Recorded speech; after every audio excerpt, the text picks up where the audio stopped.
नमस्कार, स्वागत है आप सबका। मैं पुनीत पाठक। आप देख रहे हैं हमारी खास पेशकश। छत्तीसगढ़ की भूपेश सरकार एक बार फिर अपने वायदों पर खरी उतरी। पूर्व प्रधानमंत्री राजीव गांधी की पुण्यतिथि पर मुख्यमंत्री भूपेश बघेल ने प्रदेश के 22 लाख किसानों को सौगात देते हुए न्याय योजना की पहली किश्त ट्रांसफर की। खरीफ सीजन 2020-21 के लिए किसानों के खाते में 1500 करोड़ रुपए पहुंचे। इस मौके पर कांग्रेस अध्यक्ष सोनिया गांधी ने भी सरकार की किसानों की नीति की प्रशंसा करते हुए एक संदेश भेजा। इस अवसर पर गोधन न्याय योजना के तहत राज्य के 72,000 पशुपालकों को 7 करोड़ 17 लाख की राशि ट्रांसफर की गई। न्याय योजना की उपयोगिता और इसमें मिली राशि कैसे किसानों के लिए संजीवनी का काम करेगी, इस पर विस्तार से बात करेंगे। हमारे साथ में छत्तीसगढ़ शासन के कैबिनेट मंत्री मोहम्मद अकबर जी और वरिष्ठ पत्रकार राम अवतार तिवारी जी जुड़ेंगे। उनके साथ में हम चर्चा करेंगे, लेकिन उसके पहले एक रिपोर्ट आपको दिखा दें।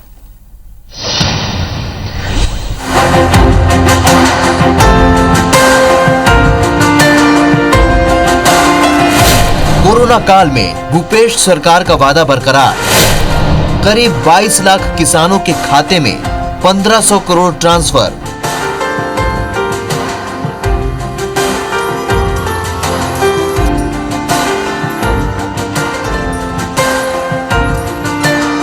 पूर्व प्रधानमंत्री राजीव गांधी की पुण्यतिथि पर छत्तीसगढ़ सरकार ने अपने वादे के मुताबिक खरीफ सीजन 2020-21 के लिए पहले किश्त का भुगतान किया। मुख्यमंत्री भूपेश बघेल ने सीएम हाउस में आयोजित समारोह में बटन दबाकर 1500 करोड़ की राशि करीब 22 लाख किसानों के खाते में ऑनलाइन ट्रांसफर की। किसानों को ये राशि राजीव गांधी किसान न्याय योजना के तहत दी गई। न्याय योजना के तहत कुल 5,597 करोड़ की राशि किसानों को 4 किश्तों में दिए जाएंगे। इस मौके पर सीएम भूपेश बघेल सहित मंत्रिमंडल के सभी सदस्यों ने सबसे पहले पूर्व प्रधानमंत्री राजीव गांधी को श्रद्धांजलि दी। फिर मुख्यमंत्री ने सोनिया गांधी की ओर से आया लिखित संदेश पढ़ा, जिसमें सोनिया गांधी ने मुख्यमंत्री भूपेश बघेल के नेतृत्व में किसानों की आर्थिक स्थिति को बेहतर बनाने, राज्य सरकार के फैसलों और उनके जीवन में खुशहाली लाने के लिए किए जा रहे प्रयासों की सराहना की। प्रथम किस्त 1500 करोड़ रुपए राजीव गांधी जी के शहादत दिवस पर मैं समझती हूँ कि उनके बलिदान दिवस पर छत्तीसगढ़ की कांग्रेस सरकार ऐसा सकारात्मक कदम उठाकर राजीव जी के प्रति अपनी सच्ची श्रद्धांजलि अर्पित कर रही है। मुख्यमंत्री भूपेश बघेल ने कहा कि राजीव गांधी किसान न्याय योजना के तहत राज्य के किसानों को दी जा रही इनपुट सब्सिडी की वजह से राज्य में खेती किसानी बेहतर हुई है। सरकार ने इस योजना का दायरा भी खरीफ सीजन 2021 से बढ़ाया है। धान के साथ सरकार अब मक्का, सोयाबीन, कोदो, कुटकी और अरहर पर इनपुट सब्सिडी देगी।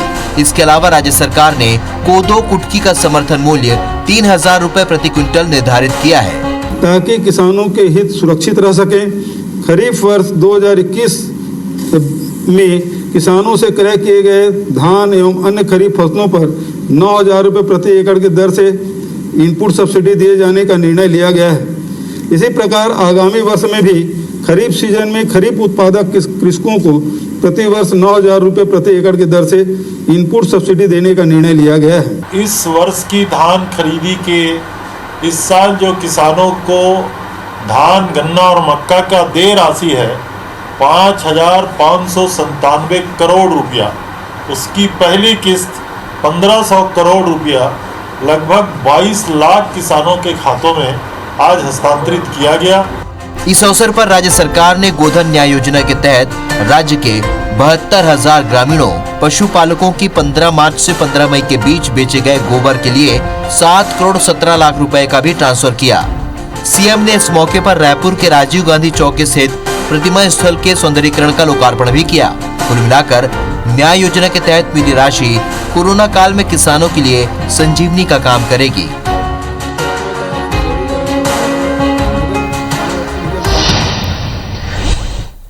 तो किसानों के साथ में न्याय हो, किसानों को उनका हक मिल सके, किसानों से किया वायदा पूरा हो सके, इस पर सरकार ने एक बार फिर कदम आगे बढ़ाया। अपने प्रण को या अपने वायदे को निभाते हुए जो इस वर्ष की पहली किश्त थी वो लोगों के खाते में, किसानों के खाते में सीधे तौर पर पहुंचा दी। हमारे साथ इस विषय पर बातचीत करने के लिए प्रदेश शासन के एक बहुत ही जिम्मेदार कद्दावर मंत्री मोहम्मद अकबर साहब जुड़ गए।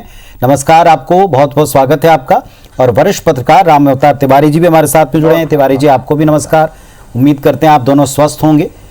मोहम्मद अकबर साहब, ये एक जो प्रदेश सरकार का वायदा था, पार्टी का दरअसल वायदा था, लेकिन सरकार बनने के कुछ ही घंटों में जिसे निभाया गया। साल दर साल इसमें चुनौतियां आई, चैलेंजेस आए, लेकिन एक बार फिर किसानों को न्याय मिला है और इसका असर जाहिर तौर पर बाजार तक पहुंचेगा, परिवार तक पहुंचेगा।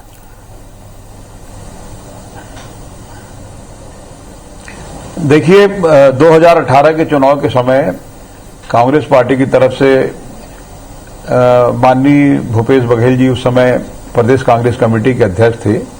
हम लोगों ने जो घोषणा पत्र जारी किया था उसमें 36 वायदे किए गए थे, लेकिन 4-5 जो प्रमुख रूप से, पहला कर्जा माफी, 2500 रुपए प्रति क्विंटल की धान खरीदी, यूनिवर्सल पीडीएस सिस्टम, सभी को राशन कार्ड के दायरे में लाना और वो सबको राशन कार्डों के जरिए राशन उपलब्ध कराना। धान खरीदी के बारे में 2500 रुपये प्रति क्विंटल के हिसाब से पहले वर्ष में खरीदा गया, लेकिन दूसरे साल में खरीदी की जो की गई उसमें भारत सरकार की तरफ से ये आ गया कि यदि आप बोनस के रूप में कोई राशि देंगे तो आपका जो कस्टम मिलिंग के बाद भारतीय खाद्य निगम में चावल जमा होता है वो हम जमा नहीं लेंगे। माननीय मुख्यमंत्री जी, कृषि मंत्री जी और खाद्य मंत्री जी जाके दिल्ली में वहां केंद्रीय खाद्य मंत्री जी से मुलाकात करके उन्होंने अनुरोध किया। बार बार यहां से पत्र व्यवहार भी किया गया, लेकिन भारत सरकार की तरफ से अब तक जो 92 लाख मीट्रिक टन धान की खरीदी इस बार हुई है, उसमें से उन्होंने अनुमति जो जारी की है वो 24 लाख मीट्रिक टन चावल जमा करने के लिए कहा है। वो लगभग 40 लाख मीट्रिक टन धान होता है। अब 92 लाख खरीदी के बाद छत्तीसगढ़ सरकार के सामने ये एक समस्या है कि बाकी के धान का क्या होगा। तो बहुत बड़े पैमाने में घाटा सहते हुए छत्तीसगढ़ की सरकार ने उसको नीलाम करके बेचने का निर्णय लिया है। लेकिन इस पूरे दौर में भारतीय जनता पार्टी के लोगों ने बयानबाजी जरूर की, लेकिन ना उनके सांसद, ना उनके विधायक या उनके नेतागण, किसी ने भी इस बात का प्रयास नहीं किया कि वो दिल्ली जाकर और अपने नेताओं से छत्तीसगढ़ के जो धान में कस्टम मिलिंग के बाद जो चावल उपलब्ध होगा वो चावल की खरीदी करें। किसी ने भी इस बारे में कोई पहल नहीं की, सिर्फ बयानबाजी करते रहे। दूसरी तरफ छत्तीसगढ़ की सरकार लगातार वायदा पूरा करने के लिए अपने वायदे को पूरा कर रही है और इस वर्ष भी आज राजीव गांधी जी के पुण्यतिथि के अवसर पर लगभग 5,700 करोड़ रुपया 21.5 लाख किसानों के खाते में सीधे पहुंचाया गया है। दूसरी तरफ आप जब देखना चाहेंगे कि एक तरफ है प्रधानमंत्री किसान सम्मान निधि, और वो प्रधानमंत्री किसान सम्मान निधि में 2,000 रुपया 3 किस्तों में, 2,000 करके 3 किस्तों में एक साल में कुल 6,000 रुपया एक किसान परिवार को देना है, जबकि छत्तीसगढ़ की सरकार प्रति एकड़ के हिसाब से 9,000 रुपया खाते में डाल रही है। अब यदि आप इसका आकलन करें तो प्रधानमंत्री किसान सम्मान निधि उसमें हर 4 महीने में 3 किस्तों में 4 महीने में 2,000, और यहां हर 3 महीने में यदि 5 एकड़ का किसान है तो 45,000, 10 एकड़ का किसान है तो 90,000। अब इसमें किसान न्याय योजना ना होके ये भारतीय जनता पार्टी के लिए अन्याय योजना है। तो जो हर 4 महीने में 2,000 रुपया दे रहे हैं वो 45,000 रुपया देने वाली कांग्रेस की सरकार को बोलते हैं अन्याय योजना। तो ये तो आम किसानों को, जनता को तय करना है कि न्याय कौन कर रहा है। न्याय छत्तीसगढ़ की सरकार कर रही है कि ये भारतीय जनता पार्टी के लोग कर रहे हैं या इनकी केंद्र सरकार कर रही है। तो जिस प्रकार से गोबर खरीदी का विषय है, गोबर खरीदी के बारे में 2 रुपए किलो में गोबर खरीदी करने के बाद आज वर्मी कंपोस्ट बना के और उसको 10 रुपए किलो के हिसाब से विक्रय किया जा रहा है। आज भी 7.5 करोड़ के आसपास की राशि इसमें इनके खाते में डाली गई। अब वर्मी कंपोस्ट के अलावा जो सरप्लस और अधिक गोबर है, अब उसमें हमारे एक जिम्मेदार सांसद कहते हैं कि ये सड़ा हुआ गोबर है। अरे उनको इतना तो ज्ञान होना चाहिए कि गोबर को सड़ाकर ही खाद बनेगा, और उसको अभी सुपर कंपोस्ट के नाम से जो बचत सरप्लस जो गोबर है उसको खाद बना के और आज से उसको लॉन्च किया गया है और विक्रय के लिए वो मार्केट में तैयार है। तो छत्तीसगढ़ की सरकार की प्राथमिकता आज भी किसान हैं, गांव के लोग हैं, और गोबर खरीदी का जो काम है वो इनके लिए किया गया है कि जो गांव के खेती और मजदूर होते हैं जिनके पास 1 डिसमिल जमीन नहीं है, तो उनको एक रोजगार का साधन उपलब्ध हो गया है और वो गोबर बीन के गोबर इकट्ठा करके और अपनी जीविका चला रहे हैं और अपने परिवार की जरूरतों को पूरा कर रहे हैं। जिस तरीके से सरकार ने इस वायदे को इन तमाम चैलेंजेस के बीच में निभाया, राम अवतार तिवारी जी, हमने देखा था कि ऐसे बीच में संक्रमण का दौर भी चला, केंद्र के साथ में जिस तरीके के नियम आते गए उसकी बाध्यता भी चली, इसके बावजूद बाजार पर इसका एक पॉजिटिव असर रहा था। एक लिक्विडिटी किसानों के खाते में पहुंची, किसानों को राहत मिली और इसके द्वारा अर्थव्यवस्था में, राज्य की अर्थव्यवस्था में भी कुछ सकारात्मक संकेत हमने देखे थे। आलोचनाएं राजनीतिक तौर पर अपनी जगह, लेकिन इसका लाभ हमने बाजार तक आते देखा था। आवाज आना बंद हो गया। देखिए, तो एक धान खरीदी है जो सरकार, भूपेश सरकार का सबसे बड़ा मुद्दा और सबसे महत्वपूर्ण है। ये एक शान की सवारी है उसकी। सरकार को ये लगता है कि धान खरीदी और किसानों के मुद्दे को लेकर ही हम जनता के पास गए थे और जनता के पास जाएंगे। तो ये एक शान की सवारी इसलिए है क्योंकि उसको ये गर्व है कि हम किसानों को पैसा दे पा रहे हैं। दूसरी बात, जब केंद्र सरकार हो या राज्य सरकार हो, सारी सरकारों की आर्थिक हालत इस समय खराब है। खराब इसलिए है कि टैक्स आ नहीं रहे हैं, तब सरकारों को इतने चुनौतीपूर्ण अपनी योजना को पूरा करना एक कठिन समय है। इस कठिन समय में भी किसानों को जो पैसा मिल जा रहा है वो भी खेती किसानी का समय आया है। इस समय खेती किसानी की शुरुआत है, शुरुआत में किसानों को पैसा मिल रहा है, तो ये पैसे का उपयोग वो खेती किसानी में कर पाएंगे। एक दूसरा, इस समय कोरोना काल में काम बंद है, चाहे मजदूर जो हैं चाहे गांव में हैं जो काम कर रहे हैं, तो ऐसे समय में पैसा अगर खाते में आ रहा है तो उन किसानों को उनका वाजिब हक का जो मूल्य है वो मिल रहा है। तो ये इस तरह के जो निर्णय हैं, आज दिल्ली में चाहे पूरे भारत में किसान अभी तक आंदोलन कर रहे हैं कि उनके जो उपज का समर्थन मूल्य मिले, उनके उपज का सही मूल्य मिले। वो चीजें आज ये कांग्रेस सरकार, भूपेश सरकार दे रही है, तो एक तरह से किसानों को इससे उनको फायदा होगा, उनको उन्नति के रास्ते तय होंगे और उनको जिस तरह से मनोबल बढ़ेगा। तो ये एक योजना है, इस योजना का गांव में ज्यादा तारीफ हो रही है। गांव के जो किसान है, किसान उससे ज्यादा लाभान्वित हो रहे, किसान को ज्यादा फायदा दिख रहा है। इसलिए भी ये सरकार जो है जो योजना को पूरा करने प्रतिबद्ध लग रही है। दूसरी बात, आपने पाठक जी का बाजार में इसलिए आता है जो किसानों के पास बड़े 22 लाख लोगों के बीच पैसा पहुंचना, बड़ी संख्या में और बड़ा पैसा पहुंच जाना, तो उसके बाद जो अंतोगत्वा किसान है, किसान कुछ भी खरीदता है बाजार में जाके खरीदेगा, उसकी शादी ब्याह में खर्च करेगा, चिकित्सा में खर्च करेगा, तो अल्टीमेटली पैसा जो है वो शहर में और व्यापार में आ रहा है, इसलिए फ्लो दिख रहा है। तो ये पैसा किसान जो है ज्यादा बचत करने के लायक स्थिति है उतना करता है, जो जरूरत खर्च है वो कर रहा है, तो वो पैसा वापस बाजार में व्यापारियों के पास आ जा रहा है, इसलिए बाजार में भी फ्लो दिख रहा है। जी, हमारे साथ में मंत्री मोहम्मद अकबर जी हैं। अकबर साहब, जिस तरीके से हमने देखा था पिछले तमाम तजुर्बों को अगर हम देखें तो बड़ा अच्छा एक पॉजिटिव नतीजा किसानों के साथ में भी रहा, और ये जैसे तिवारी जी कह रहे थे कि टाइमिंग बहुत सही है, क्योंकि अब किसानों को जरूरत है, आवश्यकता है उनके आगे के कृषि कार्यों के लिए, और उस वक्त उनको ये पैसा मिला। दूसरा, एक और अच्छी बात जो इसमें नजर आती है कि हर बार भले उंगलियां उठें लेकिन इसका विस्तार होता चला गया। अकेले धान, फिर धान के अलावा कुछ उपज को इसमें जोड़ा गया, अब की बार और इसमें दलहन की उपजों को जोड़ दिया गया। तो इस हर एक बार विस्तार करने के पीछे सोच क्या है सरकार की? देखिए, ऐसा है कि 92 लाख मीट्रिक टन धान की खरीदी छत्तीसगढ़ सरकार की तरफ से की गई। इसके पहले 2018-19 का यदि आप आंकड़ा देखेंगे तो 16 लाख 96 हजार किसानों ने अपना पंजीयन कराया था।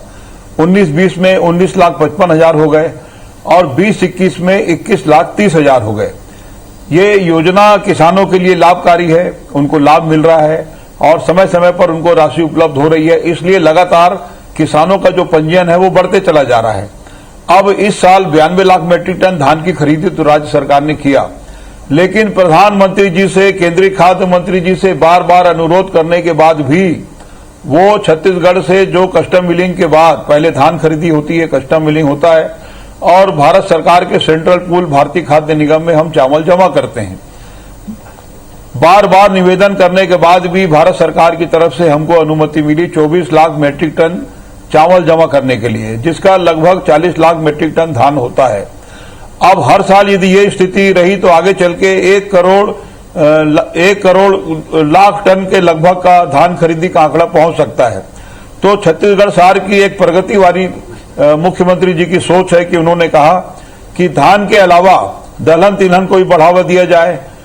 कोदो, कुटकी, सोयाबीन और दलहन तिलहन को यदि बढ़ावा देंगे, इसके अलावा यदि धान की खेती छोड़कर और जो भी किसान वृक्षारोपण करना चाहेंगे तो उनको भी वृक्षारोपण करने के लिए 3 साल तक 10,000 रुपये के हिसाब से उनको भी सब्सिडी दी जाएगी।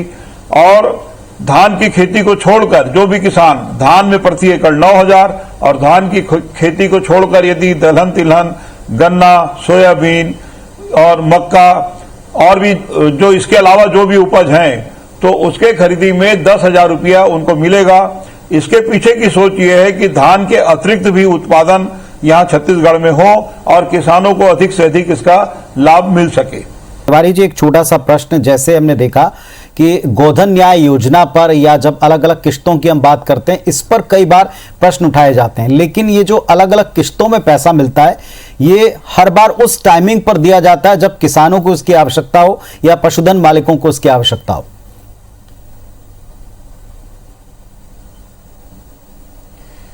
देखिए पुनीत जी, जो पैसा सरकार का पैसा है, सरकार का पैसा कहीं नहीं जाता, चाहे किसी भी मद में आपने को लेना हो वो पैसा मिल जाता है।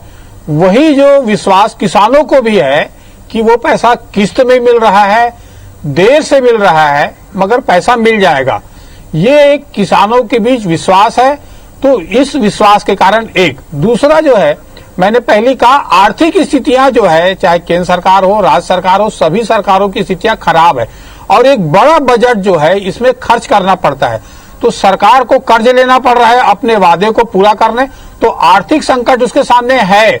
उसके बावजूद भी अपने किए गए वादे को पूरे करने के लिए, समय पर पूरे करने के लिए और उचित समय पर पूरा करने के लिए जो प्रयास हो रहे हैं वो निश्चित तौर पर राजनीति से हटकर एक किसान, जो किसान, जैसे हम लोग किसान परिवार से हैं, किसान है वो जानता है कि उसका वाजिब जो हक है, जो मूल्य है, समर्थन मूल्य, वो मिलता नहीं था, अब मिल रहा है। तो आप देखिए गांव-गांव में किसानों के चेहरों में खुशी दिखती है। आज जो है गांव में ना खेत नहीं मिल रहे हैं, आप अगर खेत खरीदने जाएंगे तो खेत मिलते नहीं और मिल रहे हैं तो ऊंचे दामों में मिल रहे हैं, क्योंकि अब किसानों को अपनी मजबूरी में अपनी खेती किसानी बेचना नहीं पड़ रहा है, उसको उसकी जरूरतें जो है इन धान खरीदी में अच्छे मूल्य मिलने के कारण हो जा रहा है। इसलिए अब बेचने की जो प्रथा है वो छत्तीसगढ़ में किसानों का कम हो रहा है। एक बात, मैं दूसरी बात ये और कहना चाहूंगा पाठक जी कि किसानों को लेकर जितनी योजनाएं चलती है, या तो योजना में अव्यवस्था रहती है या उस योजना में भारी भ्रष्टाचार होते हैं। ये दोनों प्रकार से ये योजना अछूता है कि अव्यवस्था धान खरीदी में हुई थी, मगर पैसा देने में पैसा मिल जा रहा है और सीधे खातों में जा रहा है। एक बात, दूसरी बात जो है कि उसको लग रहा है जब किसानों को उसको मिलना चाहिए उचित समय में, जब जरूरतें हैं तो पैसा वो मिल जा रहा है। तो इसलिए इस जो योजना में कागजी रूप नहीं है, जैसा बहुत सारी योजनाएं कागजों में चलती है, धरातल में नहीं दिखता, ये धरातल में दिख जा रहा है। तो एक अच्छी बात है कि इसको लेकर जिस तरह की सोच है सरकार की, उस सरकार से किसान के बीच विश्वास जगा है जी। और सरकार को परेशानी हो रही है, वो आर्थिक संकटों से जूझ रही है, उसके बावजूद भी केंद्र सरकार से उसको जिस तरह से सहयोग मिलना चाहिए नहीं मिल रहा है। फिर भी अगर किसानों के धान खरीद रहे हैं, छत्तीसगढ़ धान का कटोरा है, इस धान के कटोरे में धान अधिक होता है, धान का उत्पादन अधिक होता है, तो इससे लाभान्वित ज्यादा लोग हो रहे हैं और लाभ भी ज्यादा हो रहा है। तो इसके विकल्प की तलाश, जो बात मोहम्मद अकबर जी ने कही है, विकल्प की तलाश हो रही है कि और कैसे इसको घाटा को कम कर दिया जाए या किसानों को दूसरी तरफ मोड़ा जाए। वो योजना भी इस तरह से धरातल में रहे, कागज में ना आए, वो योजना कागजी रूप ना रहे, वो धरातल में भी आ जाए और योजना सुचारू रूप से हो जाए जी। तो फसल चक्र की बात हम वर्षों से जो कह रहे हैं वो एक तरह से धरातल में दिख जाएगा और किसानों को प्रोत्साहन राशि मिलेगी और प्रोत्साहित होंगे। जी मोहम्मद अकबर जी, किसान जो वास्तविक तौर पर आपकी प्राथमिकता में दिखाई पड़ता है और हर बार इसे सरकार ने सिद्ध किया है अपने कदमों से, योजनाओं से सीधे तौर पर लाभ मिलता है, लेकिन बार बार उनके जहन में ये बात डाली जाती है कि आपको राशि 4 किश्तों में मिल रही है, तरह तरह की शंकाएं डाली जाती हैं। एक्सपर्ट जानते हैं सत्ता पक्ष विपक्ष के दोनों के कि आपके चैलेंजेस बहुत सारे हैं, बहुत चुनौतीपूर्ण हैं, बल्कि साल दर साल चुनौतियां बढ़ ही रही हैं, लेकिन उन किसानों को विश्वास है सरकार पर फिर भी वो बातें सुनते हैं, किश्तों को लेकर बातें सुनते हैं। आपका संदेश क्या है सरकार की तरफ से उनके लिए? देखिए, ये संदेश देने वाले वो लोग हैं जो प्रधानमंत्री किसान सम्मान निधि में 2-2 हजार रुपया करके पूरे साल भर में 3 किस्त में 6 हजार रुपया देते हैं मात्र, और एक किसान परिवार को 2 हजार, 4-4 महीने में 3 बार करके 6 हजार।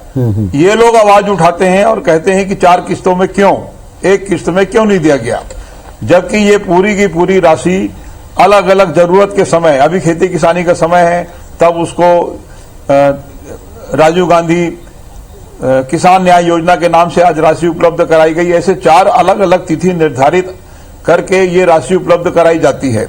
जहां तक प्राथमिकता की बात है, लगभग 2.5 वर्ष होने जा रहे हैं छत्तीसगढ़ की सरकार को। माननीय भूपेश बघेल जी के नेतृत्व में सभी क्षेत्रों में बहुत अच्छा काम हुआ है।